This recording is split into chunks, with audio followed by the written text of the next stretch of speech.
యావండోయ్ మీ అందరికీ సంక్రాంతి శుభాకాంక్షలు.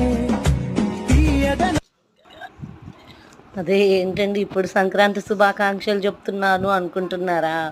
అదే ఏం లేదండి, అప్పుడెప్పుడో సంక్రాంతికి చేయాల్సిన పిండి వంట ఇప్పుడు చేయాల్సి వచ్చింది. అందుకే ఒకసారి అలా చెప్పేస్తే బాగుంటుందని చెప్పేశానండి. అంటే ఏం లేదండి, సంక్రాంతికి పెట్టిన అరిసెల పాకం అలానే ఉండిపోయిందండి.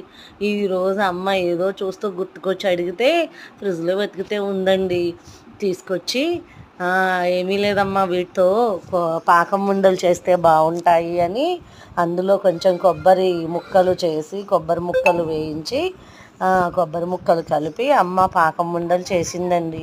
చూడండి, పిల్లలు కూడా ఎంతో హెల్ప్ చేశారు అమ్మకి. ఎంత చక్కగా ఉన్నాయో, భలే కుదిరాయండి. అంటే ఇలా అరిసెల పాకం అలా ఫ్రిడ్జ్లో పెట్టుకుని ఎన్నాళ్ళైనా ఉంచుకోవచ్చు అని అర్థమైందండి ఈరోజు నాకు. నిజంగానే కదా.